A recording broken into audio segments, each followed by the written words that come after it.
story is told of a conversation between two great manhigim of Klal Yisrael that went something like this.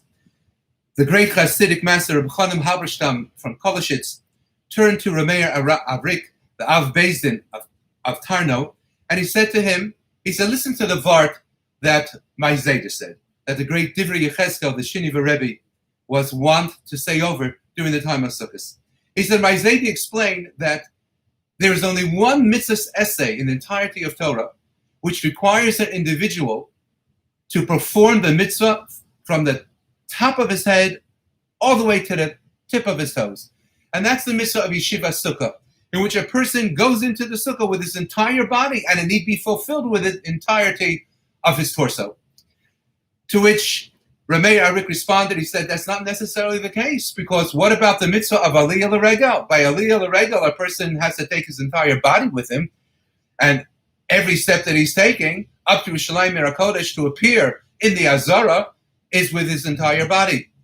To which Rabbi Halberstam from Galoshes responded, he said, He said, but as my Zayda was wont of saying, the mitzvah of entering the Sukkah is b'chol gufo mamish, with the entirety of his entire body, mitishtivo, even with his shoes and galoshes.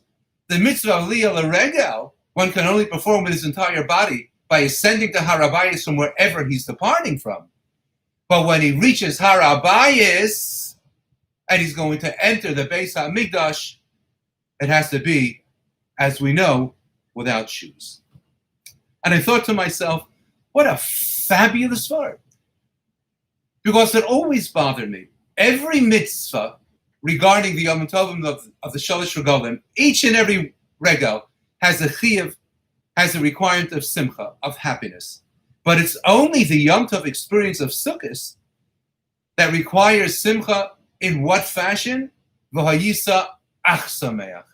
I have to be thoroughly happy, entirely happy. And indeed, said over in the name of the Vilna Gaon, there's a Litvish Torah, that it's the only mitzvah that requires 7 days of total happiness without pause, and that's so difficult with all the concerns and worries that we typically have on a daily basis. But I thought to myself, having heard this conversation between Rabbi Halberstam and Rameir Arik, I thought as follows. We come into the Sukkah after experiencing Rosh Hashanah Yom Kippur. And during Rosh Hashanah Yom Kippur, all of us know, we coronate HaKadosh Baruch Hu, we plead to him, we present our case, we beg him for a renewed lease on life and another experience of every part of Avodas Hashem that he grants us for the new year, and we promise him that we're going to get it right. And this time, we're going to genuinely make him proud of us. And then after we are hopefully entered in the Sifrei Chaim, we enter the Sukkah. And you know what happens?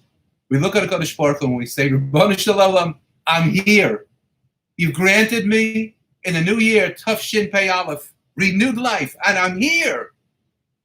And I'm sitting in the Sukkah with my entire being, from the tippy top of my head all the way down to the tips of my toes.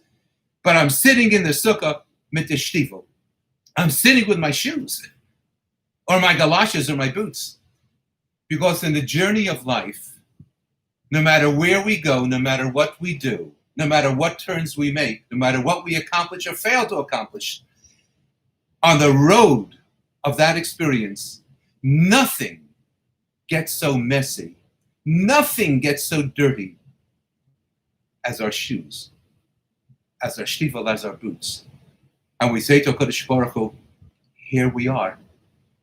And I know that no matter what I'll try, and no matter what I will accomplish in a new year, I'll still get dirt under the soles of my spiritual self. But Ribono Shel Olam, that's who I am.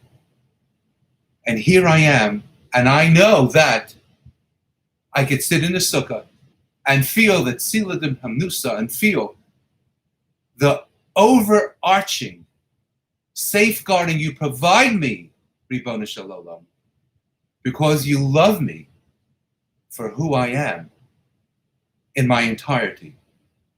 Mit the shtivel, with my shoes and with my galoshes, you still love me, and you still protect me, and you still are willing to grant me a new year of life in which, God willing, I will try my best to be the best Eved Hashem I could possibly be.